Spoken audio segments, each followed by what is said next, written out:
우리는 지난주 망하는 것을 알면서도 끝까지 개혁을 멈추지 않은 요시야의 이야기를 함께 나누었습니다.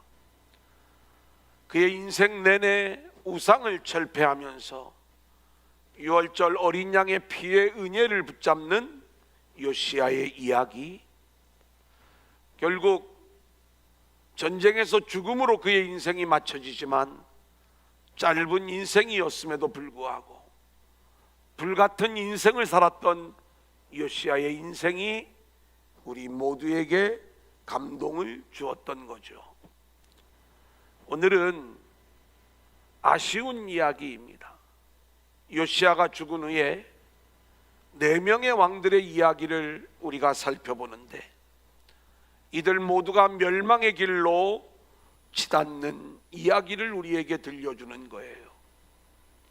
급격한 몰락의 길을 걸어가는 유다 이야기. 그런데 오늘 말씀은 이 모든 일들이 여호와의 말씀과 같이 되었더라, 이렇게 이야기하고 있는 것들을 보게 돼요.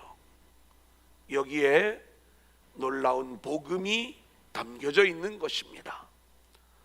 오늘도 전하여지는 말씀 속에서 저와 여러분 모두가 복음을 붙잡고 함께 큰 은혜 받는 귀한 시간들이 될 수 있기를 소원합니다. 아멘. 첫 번째로 한번 따라해 볼까요? 망하는 유다. 망하는 유다. 자, 제가 2가지 내용을 첫 번째 대지에서 말씀을 드릴 거예요. 하나는 당시의 세계 역사의 이야기를 말씀을 드릴 거고요, 또 하나는 이 역사 속에 등장하는 4명의 유다 왕의 이야기를 말씀을 드릴 거예요. 제가 거기에 해당되는 성경 구절들을 여러분 그 말씀 요약에는 다 적용해 놓았지만은 시간상 어떤 부분은 읽고 어떤 부분은 좀 읽지 않을 것인데, 말씀이 끝나고 나면 말씀 요약을 다시 한번 여러분들이 좀 보시면서 그 내용들을 잘 정리했으면 좋겠습니다. 주전 609년 우리가 지난주 함께 나누었던 무기또 전투 이야기입니다.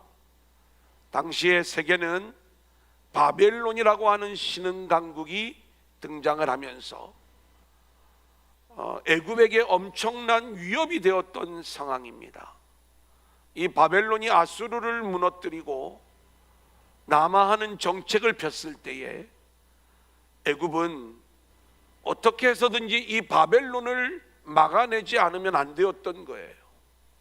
그래서 무너진 이 아수르를 도와서 아수르와 연합하여 바벨론의 남하 정책을 막고자 갈그미스로 가기를 원했던 거죠. 그래 요시야 왕에게 사신을 보내어 부탁을 합니다. 길을 열어달라는 거예요. 바벨론을 막기 위해 전쟁하러 가는 길이니 가나안 땅을 통과합시다. 자, 이러한 애굽왕 바로 느고의 요청에 대해 요시야는 단호하게 거절을 합니다. 이 요시야의 거절에 대하여 열왕기의 기록과 또 역대기의 기록은 그 느낌이 사뭇 다르지만, 제가 지난주에 말씀을 드린 것처럼 하나님께서 유다가 망하기 전에 요시야를 데려가는 것, 이것이 하나님의 은혜로 선포되어진다라고 보았을 때, 이 무기또 전투에서 요시야가 죽게 된 이 결과로 우리가 이 내용을 보기보다는 가나안 땅에 우상들을 철폐하면서 또다시 우상의 나라에 이 땅을 내어줄 수 없다는, 이 땅의 거룩함을 지키겠다는 요시야의 신앙을 우리가 볼 수 있었다, 이렇게 말씀을 드렸습니다. 자, 그 결과 요시야는 이 전쟁에서 전사를 하게 되는 것이고요, 이제 주전 605년에 애국과 바벨론이 갈그미스에서 전쟁을 벌이게 되는데, 이 전쟁에서 애굽은 참패를 당하게 되고 바벨론은 세계를 주름 잡는, 특별히 이 고대 근동 그 세계의 패권 국가로 우뚝 세워지게 되는 거예요. 오늘 읽지는 않겠지만 본문 말씀 속에도 애굽이 이 일로 인하여 다시는 나오지 못하게 되었다는 이야기를 성경은 들려주고 있습니다. 자, 이때 유다의 상황은 어떻게 되느냐? 무기또 전투에서 요시아가 죽은 다음에 요시아의 아들인 여호아하스가 왕이 되는 거예요. 그 여호아하스에게는 4명의 아들이 있었는데요, 요시아에게는 그 이야기는 좀 이따 왕들의 이야기를 말씀을 드릴 때 자세히 설명을 드리겠습니다. 그런데 이 여호아하스가 3개월 만에 폐위당하고, 누구에 의하여 폐위를 당하냐면 애굽왕 느고가 이 여호아하스를 폐위하고 요시아의 둘째 아들인 여호야김을 왕 위에 세워 놓습니다. 그래 여호야김이 왕이 된 상황이에요. 자연스럽게 친애굽 정책을 펼 수밖에 없었을 터인데, 이 애굽이 바벨론에 의하여 멸망을 당한 게, 무너지게 된 게 갈그미스 전투이지 않습니까? 이 전투 후에 바벨론 왕 느부갓네살은 여기에 만족하지 않고 지중해로 가는 그 길을 얻기 위하여 가나안을 쳐들어오는 거예요. 예루살렘을 쳐들어왔다, 이 말씀인 거예요. 그래서 이 유다는 엄청난 곤란한 상황이 되게 되는데, 이때로부터 여호야김 왕은 바벨론 왕을 섬기는 자가 되는 거고, 이때 1차 침공 때 포로로 끌려갔던 대표적인 인물이 다니엘 이야기예요.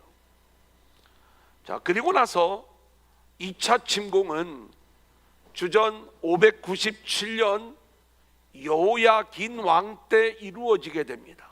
근데 그 사이에 또 하나의 역사적 사건이 하나가 있어요. 그것은 이 애국과 바벨론 사이에 전쟁이 한 번 더 있게 되는데, 이 602년에 일어났던 이 전쟁에서 바벨론이 뜻을 이루지 못합니다. 그러자 여호야김 왕은 때는 이때다 싶어 이 애굽의 힘을 빌어 바벨론으로부터 독립을 하기를 원하는 거죠.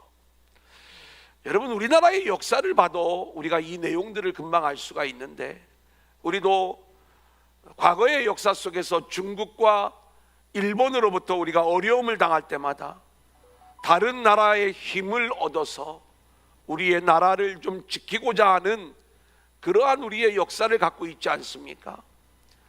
세상에서 볼 적에는 이러한 일들이 지극히 당연스러운 일들로 보일지 모르지만 하나님은 이것을 악이라고 이야기를 하는 거예요.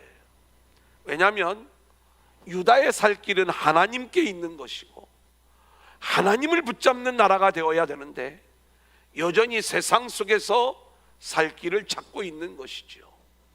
그래서 1차 침공과 2차 침공 사이에 다시 한번 이 유다의 왕 여호야김이 포로로 끌려가는 신세가 되고 성전이 약탈당하는 이야기가 오늘 본문의 시작 이야기예요. 자, 그 내용 1절 2절 우리 한번 같이 읽어볼까요? 24장 1절 2절입니다. 시작. 여호야김 시대에 바벨론의 왕 느부갓네살이 올라오매 여호야김이 3년간 섬기다가 돌아서 그를 배반하였더니 여호와께서 그의 종 선지자들을 통하여 하신 말씀과 같이 갈대아의 부대와 아람의 부대와 모압의 부대와 암몬 자손의 부대를 여호야김에게로 보내 유다를 쳐 멸하려 하시니. 자, 요 장면을 보면 느부갓네살이 직접 쳐들어왔던 1차 침공이 있었고요. 그리고 3년 만에 여호야김이 배반을 하니까 이번에는 자신이 정복했던 그 나라의 연합군을 보내어서 여호야김을 포로로 붙잡아가는 거예요. 자, 그 다음에 2차 침공이 있게 됩니다. 자, 요 내용은 우리가 10절로부터 12절입니다. 그때에 우리 한번 같이 읽어볼까요? 시작. 그때 바벨론의 왕 느부갓네살의 신복들이 예루살렘에 올라와서 그 성을 에워싸니라. 그의 신복들이 애워쌀 때에 바벨론의 왕 느부갓네살도 그 성에 이르니 유다의 왕 여호야긴이 그의 어머니와 신복과 지도자들과 내시들과 함께 바벨론 왕에게 나아가매 왕이 잡으니 때는 바벨론의 왕 8째 해이라. 이때의 바벨론 왕은 느부갓네살이에요. 이 느부갓네살이 또다시 쳐들어오는 거죠. 두 번째 침공의 이야기예요. 왜 쳐들어오느냐? 요야김이 죽고 그의 아들 요야긴이 왕위에 올랐어요. 이제 다시 유다를 자신의 속국으로 삼기 위하여 쳐들어오는 거죠. 그리고 이 요야긴을 항복을 받아내고 포로로 붙잡아 갑니다. 요 2차 포로 때 함께 붙잡혀 갔던 대표적인 인물이 에스겔, 우리가 에스겔 선지자 알지요? 그리고 또 대표적인 인물 중에 하나가 모르드게입니다. 자, 이때 예루살렘에는 아주 똑똑하고 유능했던 모든 사람들이 다 붙잡혀가고 왕이 3달 동안 통치하다가 붙잡혀간 다음에 시드기야가 왕위에 오르게 되는 거예요. 자, 그 내용이 13절 14절에 기록되어져 있죠. 우리 같이 보겠습니다. 시작. 그가 여호와의 성전의 모든 보물과 왕궁 보물을 집어내고 또 이스라엘의 왕 솔로몬이 만든 것 곧 여호와의 성전의 금그릇을 다 파괴하였으니 여호와의 말씀과 같이 되었더라. 그가 또 예루살렘의 모든 백성과 모든 지도자와 모든 용사 10,000명과 모든 장인과 대장장이를 사로잡아가매 비천한 자 외에는 그 땅에 남은 자가 없었더라. 비천한 자 외에는 그 땅에 남은 자가 없었더라. 여러분, 하나님이 이 역사의 주인이 되시는데 역사를 주관하시는 하나님의 일하심을 여러분 보십시오. 하나님이 지금 유다를 망하게 하는 이 모든 과정의 일들을 진행하면서 한 번에 이 일을 진행하실 수 있었던 거예요. 그런데 1차 침공이 있었고 2차 침공이 있는 거예요. 그리고 3차 침공 때 유다가 완전히 멸망을 당하는 겁니다. 1차와 2차 사이에 또 한 번의 침략을 당하는 일들이 있었어요. 그렇다면 하나님은 이 모든 과정을 통해서 유다 백성들을 하나님께로 돌이키게 하는 하나님의 일을 진행하고 계셨던 거예요. 첫 번째 포로로 붙잡혀가는 일들이 발생했을 때 얼른 하나님의 일하심의 방향을 알고 깨어 돌아와야 되는 것 아닙니까? 그런데 이 유다의 왕들은 한결같이 모두가 다 하나님의 말씀을 붙잡지 않고 하나님께로 돌아오지 아니하고 여전히 여호와께 악을 행하여 세상을 붙잡는 왕들로 드러나게 되었더라. 우리가 다음 주에 함께 나눌 내용이지만 시드기야 왕도 그렇게 바벨론에 대항하여 하나님을 붙잡는 게 아니라 애굽을 의지하다가 결국 완전한 멸망의 길로 나아가는 이야기. 자, 역사를 한 번 더 정리해 드립니다. 주전 609년 무기또 전투, 요시야 사망. 주전 605년 제1차 바벨론의 침공이 예루살렘에 있게 돼요. 갈그미스 전투 이후에. 그래서 1차 포로로 붙잡혀갈 때 다니엘이 붙잡혀간다고 했죠. 3년 만에 요야김 배반했을 때 연합군을 보내요. 요야김이 포로로 붙잡혀갔다가 다시 돌아오게 돼요. 요야김이 죽은 다음에 그의 아들 요야긴이 왕위에 오르게 되는데 이때 바벨론의 두 번째 침공이 있게 되고 이때 2차 포로로 우리는 요야긴 왕과 그리고 우리가 잘 알고 있는 에스겔, 모르드게가 이때 포로로 붙잡혀가게 됩니다. 그리고 시드기야가 왕이 되는데 시드기야가 통치한 지 11년 만에 그가 하나님의 말씀을 붙잡지 않고 세상 힘을 의지하려다가 결국 주전 586년 유다는 완전히 망하는 길을 걷게 되는 것, 이것이 유다의 역사 이야기인 거예요. 자, 오늘 말씀을 보면 이 유다의 역사 이야기 속에 4명의 왕이 등장을 합니다. 정확하게는 23장 마지막 부분에 여호아하스 왕, 그리고 24장에 요야김, 요야긴, 시드기야. 이 시드기야는 우리가 다음 주에도 계속 이어서 공부할 내용이에요. 자, 우리가 이 왕들의 이야기들, 이들은 똑같은 죄인의 모습으로 드러나고 있는 것들을 보게 되거든요.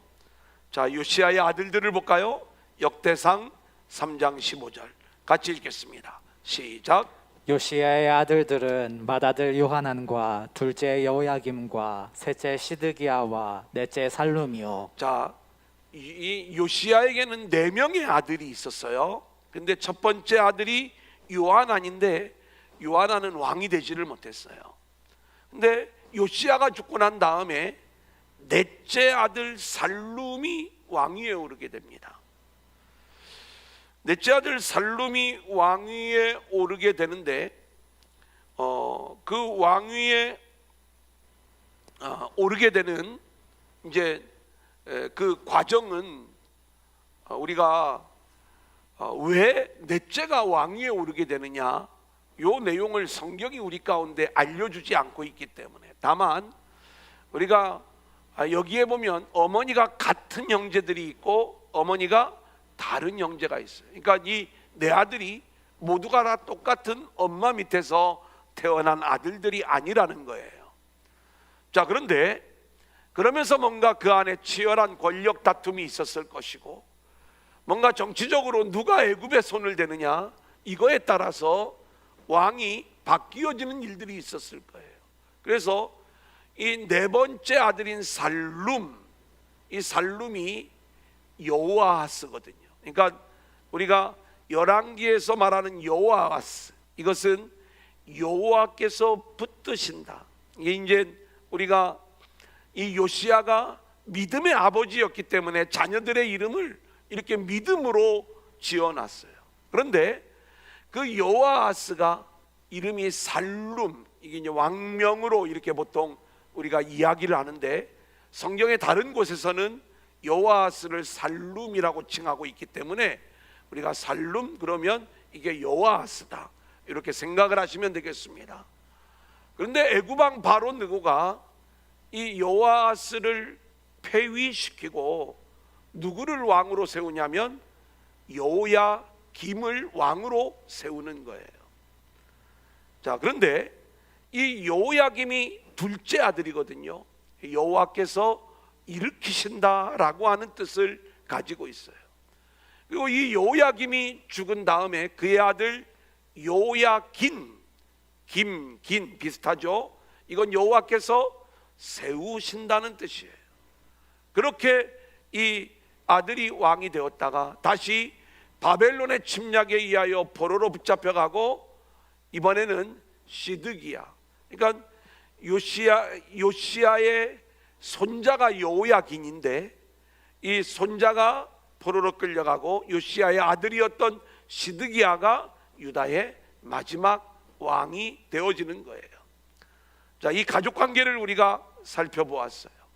근데 이 4명의 왕이 성경은 어떻게 똑같은 모습인지, 저들이 그들의 조상들이 했던 일들을 따라, 그들의 아버지가 했던 그 일들을 따라 악을 행하였다, 이렇게 말씀하고 있는 것들을 보고 있는 거죠. 여호와 보시기에 악을 행하였더라, 여호와 보시기에 악을 행하였더라. 자, 우리가 23장 31절 32절 우리 한번 같이 읽어볼까요? 시작. 여호아하스가 왕이 될 때의 나이가 23세라. 예루살렘에서 석 달간 다스리니라. 그의 어머니의 이름은 하무달이라. 림나 예레미야의 딸이더라. 여호아하스가 그의 조상들의 모든 행위대로 여호와 보시기에 악을 행하였더니. 자, 여호아하스가 석 달 동안 왕 노릇을 하는데 그의 조상들의 모든 행위대로 악을 행하였다, 이렇게 이야기를 해요. 자, 그 다음에 요야김이 왕권을 잡게 되는 거죠. 어떻게 잡았는지는 모르지만 애굽의 신임을 받아가지고 왕위에 오르게 되는 거예요. 그 어머니가 다르다고 이야기를 했죠. 자, 그런데 37절 말씀을 보면 요야김이 그의 조상들이 행한 모든 일을 따라서 여호와 보시기에 악을 행하였더라. 왕은 바뀌었지만 하는 일은 똑같은 모습으로 나아가는 거예요. 요야김이 죽은 다음에 그의 아들 요야긴이 왕위에 오르지만, 자, 오늘 본문 24장 8절 9절 말씀 중에 제가 9절을 읽어드립니다. 요야긴이 그의 아버지의 모든 행위를 따라서 여호와께서 보시기에 악을 행하였더라. 그러니까 요야긴도 그의 아버지 요야김을 따라 악을 행한 왕으로 말씀하고 있고요. 그리고 유다의 마지막 왕 시드기야, 그의 행적도 18절 19절 말씀, 제가 19절을 읽어드리면, 그가 여호야김의 모든 행위를 따라 여호와 보시기에 악을 행한지라. 여러분, 자, 요시야 왕이 죽은 다음에 유다는 정말 위기의 상황인 거예요.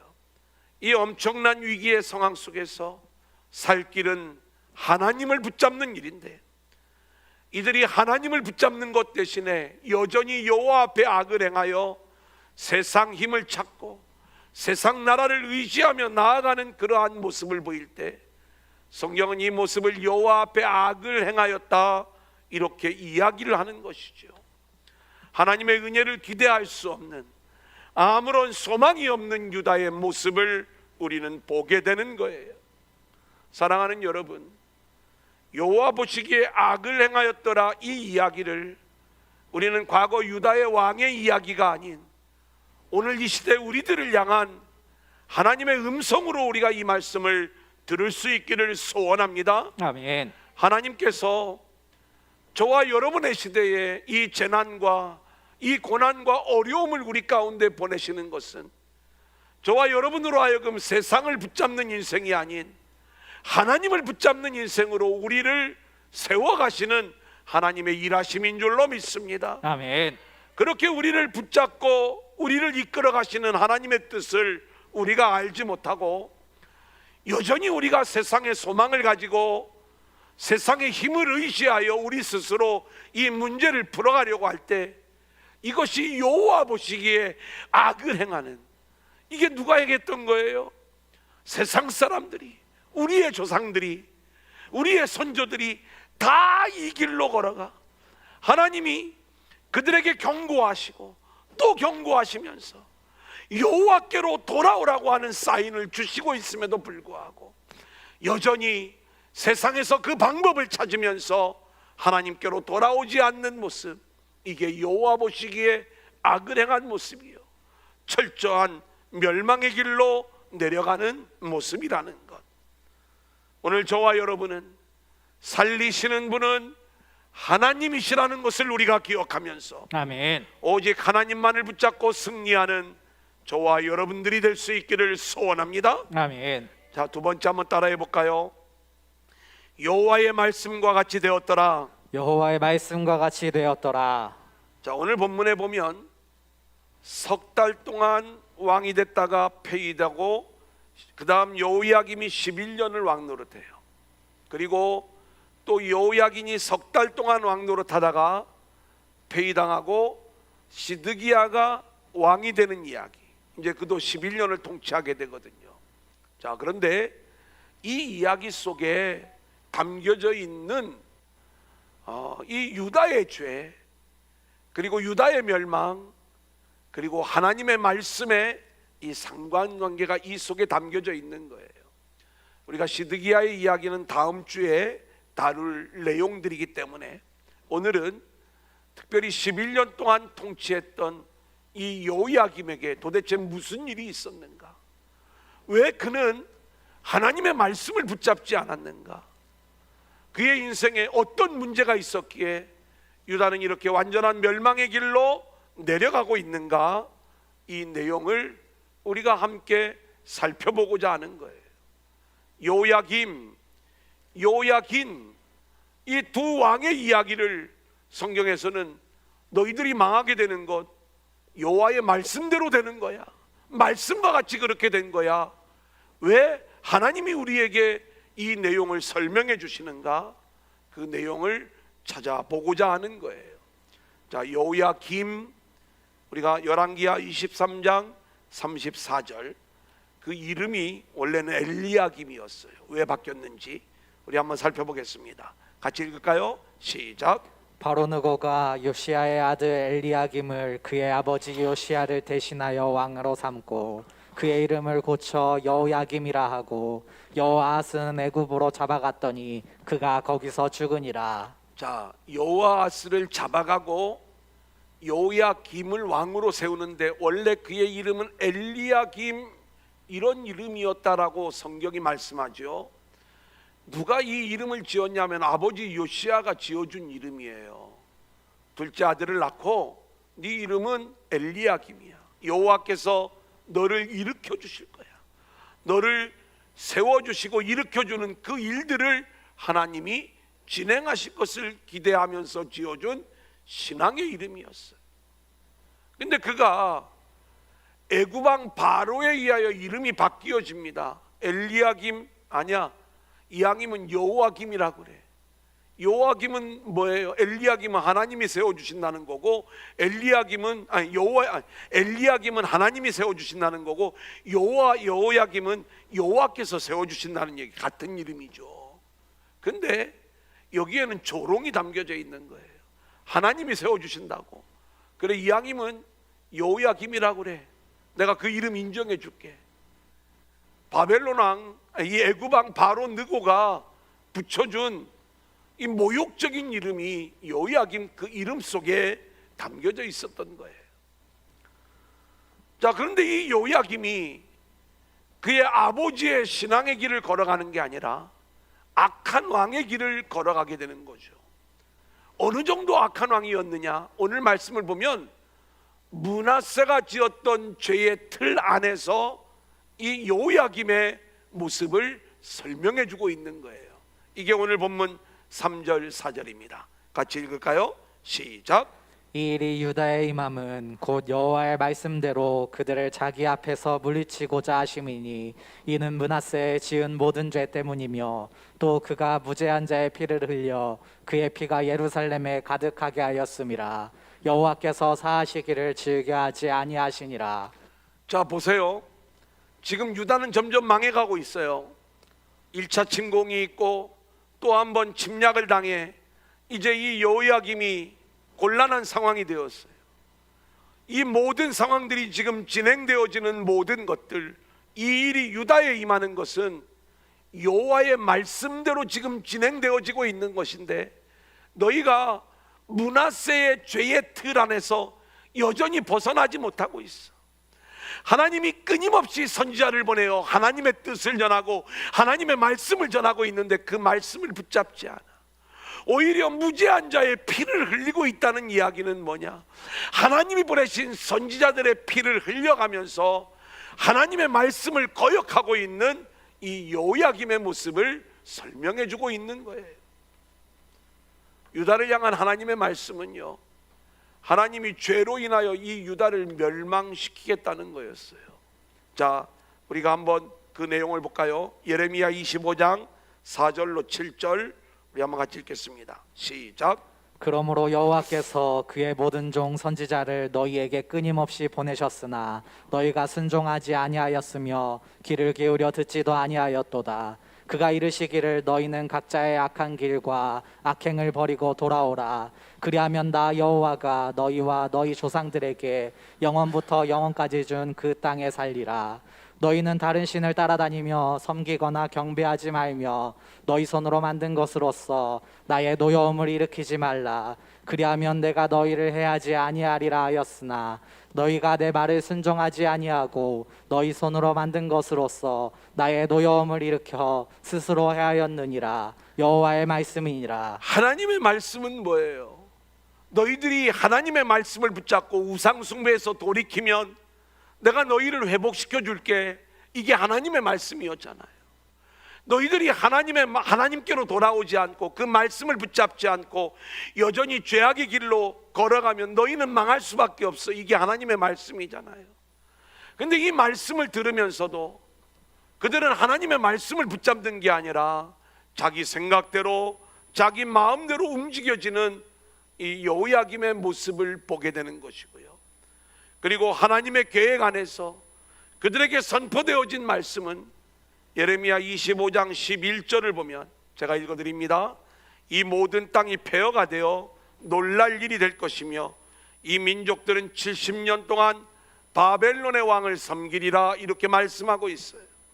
그러니까 유다를 향한 하나님의 뜻이 무엇이냐? 이 유다가 결국 하나님의 말씀을 버렸기 때문에 바벨론에 의하여 멸망을 당하고, 그리고 정해진 기간 동안에 하나님이 그들을 포로 가운데 있게 하실 터인데, 선지자를 통하여 이 말씀을 주실 때에 이 말씀을 받아야 된다, 이 말인 거예요. 하지만 이 말씀에 순종하지 않는 거예요. 자기 살 길을 찾는 거죠. 요야김이 어느 정도로 악한 왕이었냐면 하나님의 말씀을 불태워버리는 그 일들을 진행하는 거예요. 자, 예레미야 36장 20절로 26절인데 우리 한번 같이 읽어볼까요? 그들이 시작. 그들이 두루마리를 서기관 엘리사마의 방에 두고 들에 들어가 왕께 나아가서 이 모든 말을 왕의 귀에 아뢰니 왕이 여우디를 보내어 두루마리를 가져오게 하매 여우디가 서기관 엘리사마의 방에서 가져다가 왕과 왕의 곁에 선 모든 고관의 귀에 낭독하니 그때는 9째 달이라. 왕이 겨울 궁전에 앉았고 그 앞에는 불피운 화로가 있더라. 여우디가 서너 쪽을 낭독하면 왕이 면도칼로 그것을 연하여 베어 화로불에 던져서 두루마리를 모두 태웠더라. 됐습니다. 여러분, 이 내용을 우리가 어떤 내용인지 알겠죠? 왕 앞에서 하나님의 말씀을 읽으라고 한 다음에 그 말씀 서너 쪽을 읽으면 면도칼로 베어가지고 화로불에 던져 불태워버렸다는 거예요. 하나님의 말씀이 들려질 때 옷을 찢으며 회개하고 돌아왔던 요시야처럼 그렇게 끊임없는 말씀 앞에 회개와 개혁이 일어나야 되는데, 이들이 어떤 모습을 보이느냐? 이렇게 하나님의 말씀을 무시하고, 이 말씀이 우리를 살리는 게 아니라는 거예요.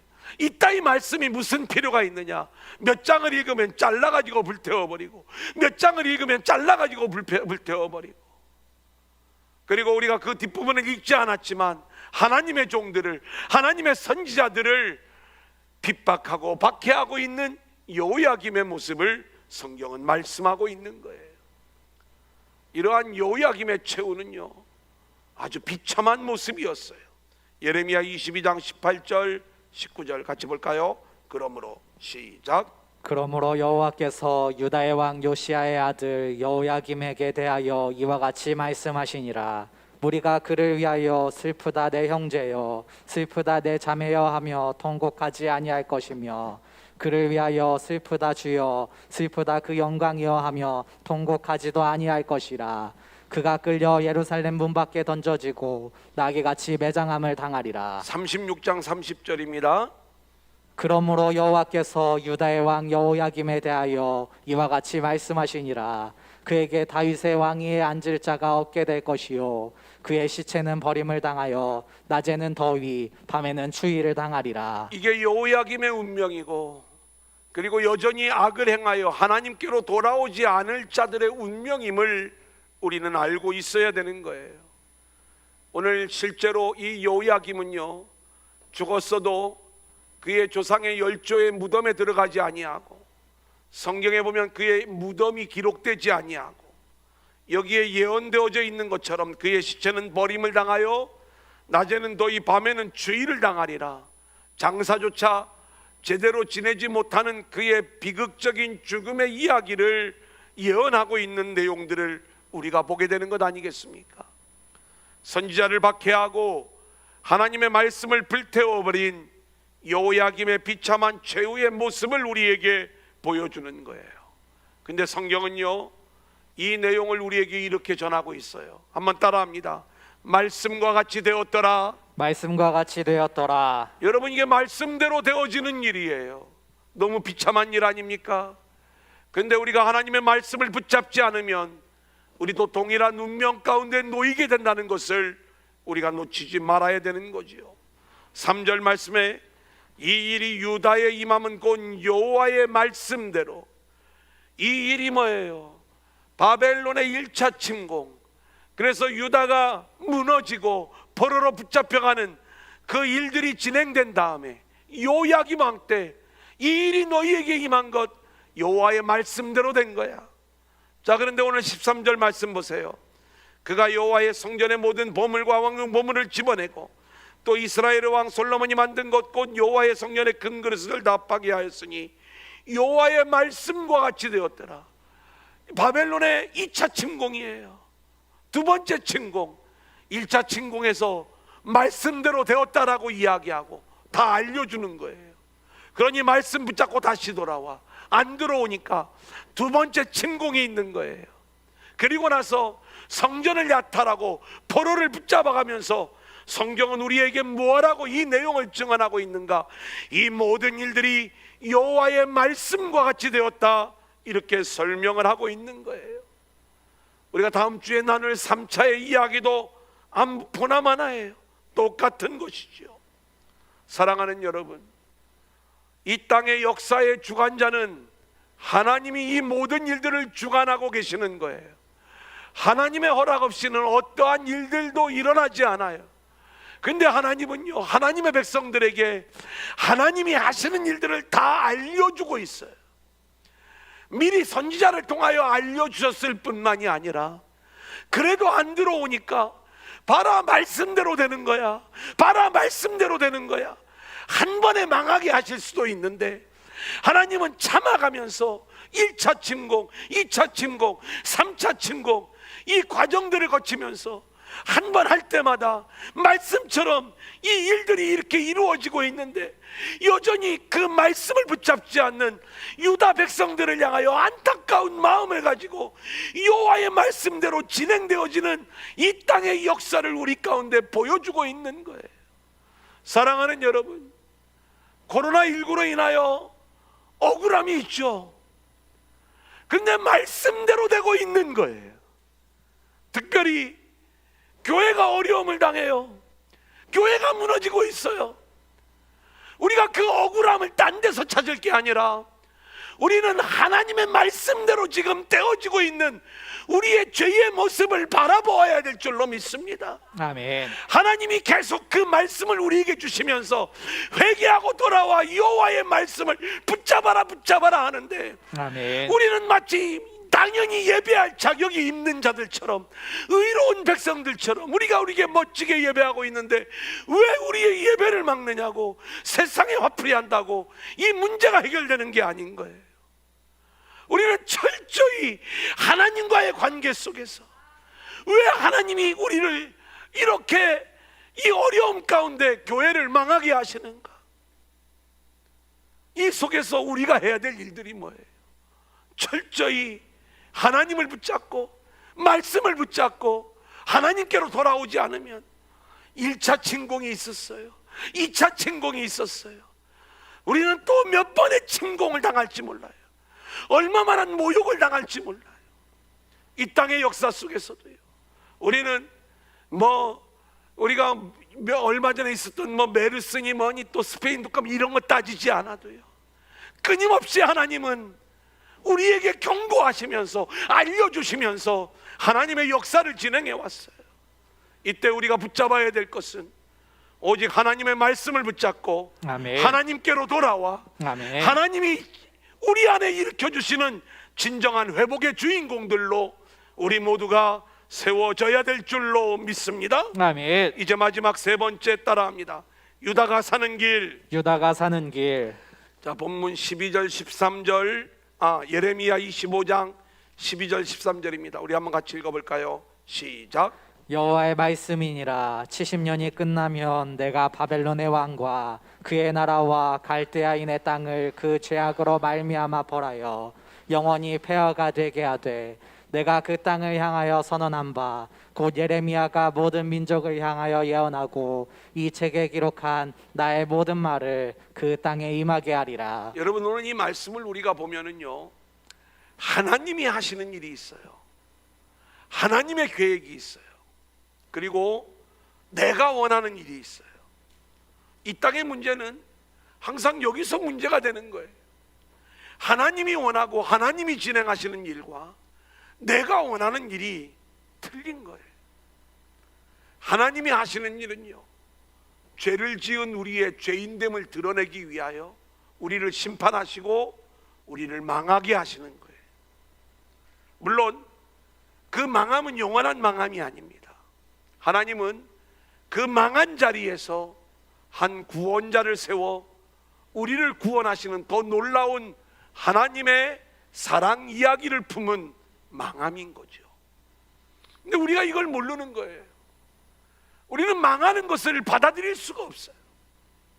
그래서 우리가 원하는 것은요, 망하지 않는다는 거예요. 일어난다는 거예요. 오히려 하나님이 우리를 세워주신다는 거예요. 근데 성경은 이걸 거짓 선지자라고 이야기를 해요. 망한다라고 이야기하는 게 이게 진짜라고 이야기해요. 진리는요, 선악과를 따먹으면 죽는 거예요. 마귀는요, 이거 따먹으면 눈이 밝아진다, 하나님과 같이 된다, 이게 마귀의 이야기예요.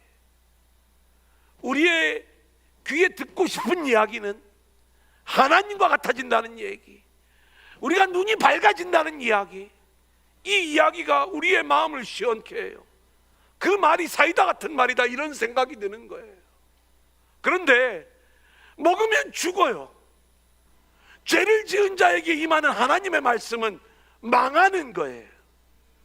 근데 그 망함 안에 담겨져 있는 하나님의 사랑의 이야기를 우리가 듣지 못하니까 여기에 문제가 있는 거죠.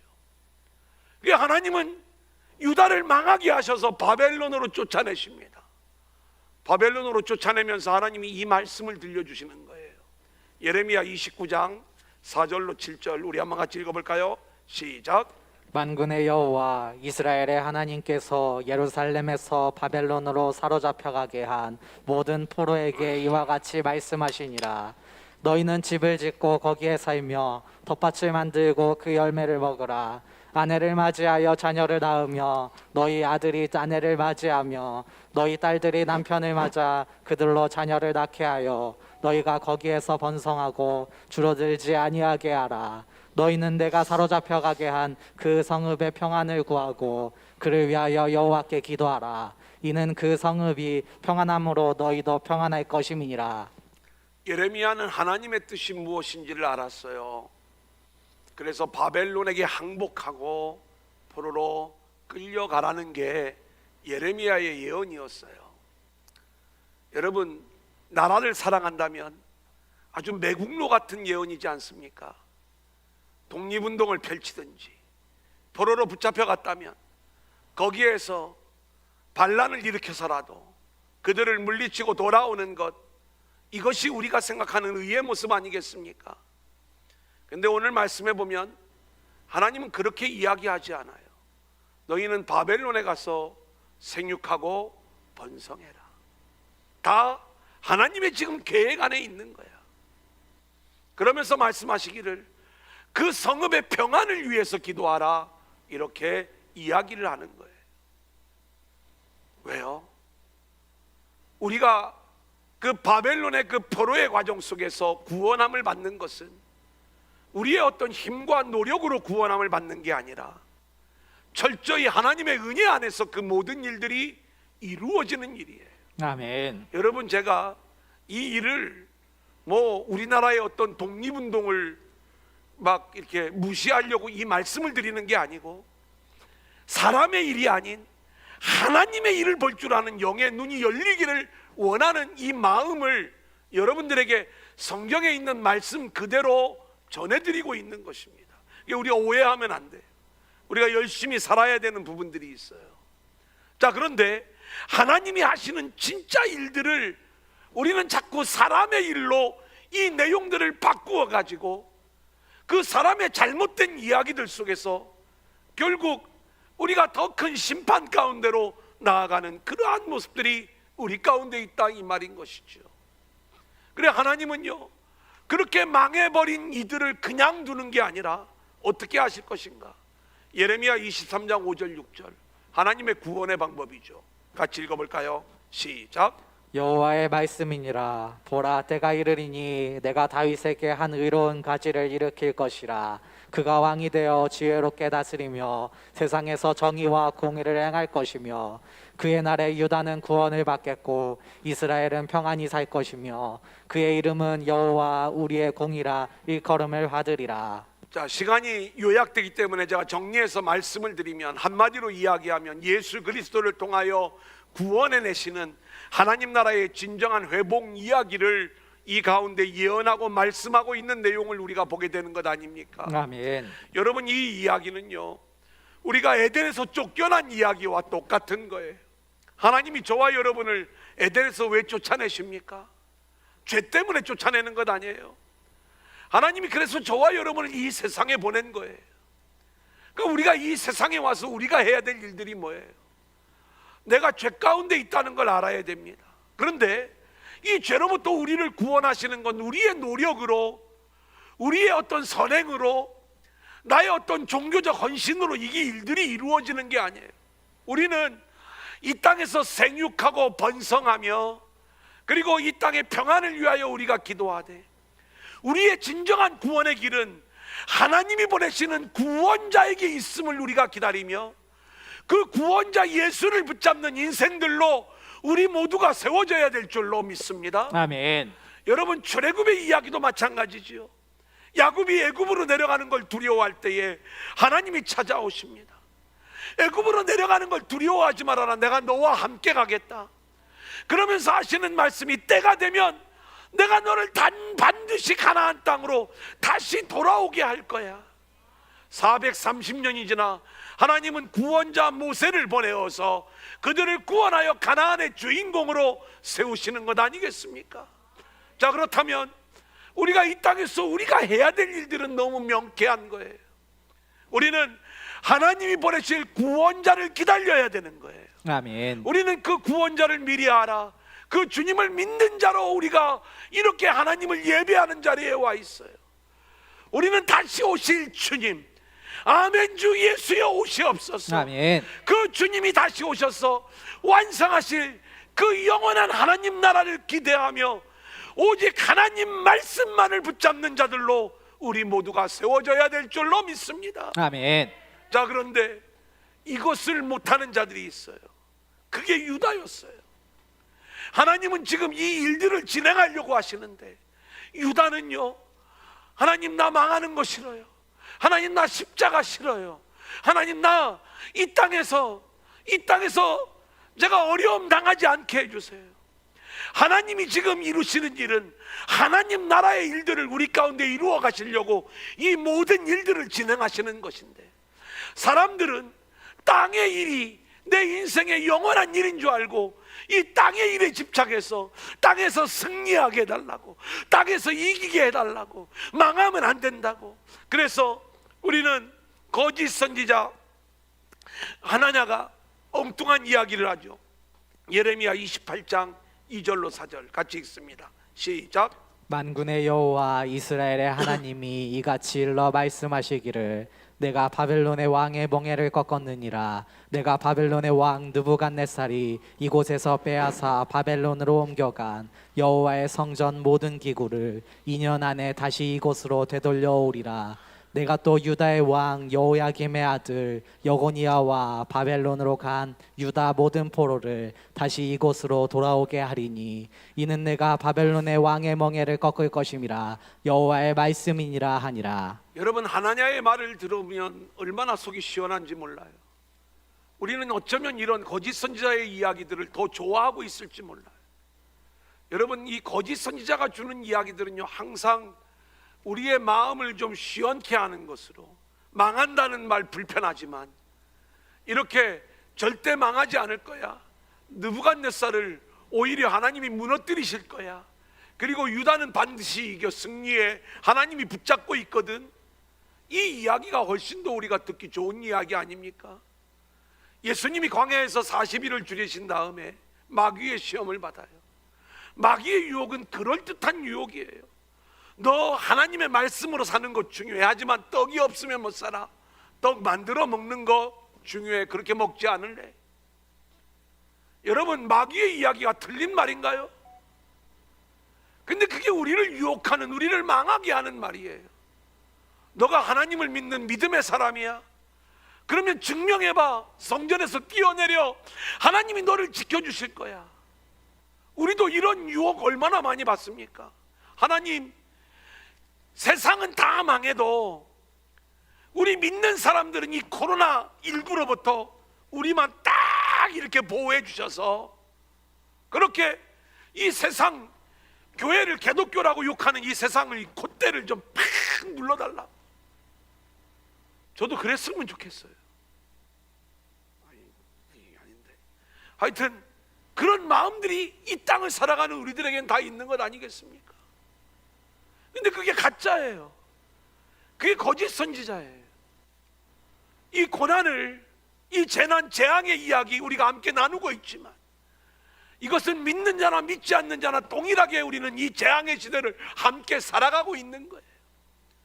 하지만 이 재앙의 시대에 믿는 자의 결국은 하나님의 은혜 안에서 결국 구원의 완성으로 나아가게 되지만 배도자들은 영원히 하나님의 살아계심을 깨닫지 못하고 결국 완전한 심판의 길로 내려간다는 것, 이것이 계시록이 우리 가운데 말씀해주고 있는 내용 아니겠습니까? 세상 영광을 취하는 것, 그것이 굉장히 달콤한 모습인 것처럼 보이지만 결국 그것이 마귀 앞에 무릎 꿇는 일이라는 것을 예수님의 시험이 우리 가운데 보여주고 있는 거잖아요. 사랑하는 여러분, 유다는 그렇게 자신들이 원하는 방향으로 거짓 선자의 말을 취하고 결국 망해버리고 말았어요. 우리 역시 마찬가지예요. 우리는 이 땅을 살아가면서 망한다는 말씀을 받아들이기가 어려워요. 이 땅에서 승리할 거다, 대박 날 거다, 염려하지 말라, 이러한 말들이 훨씬 더 우리를 유혹하고 있는 거예요.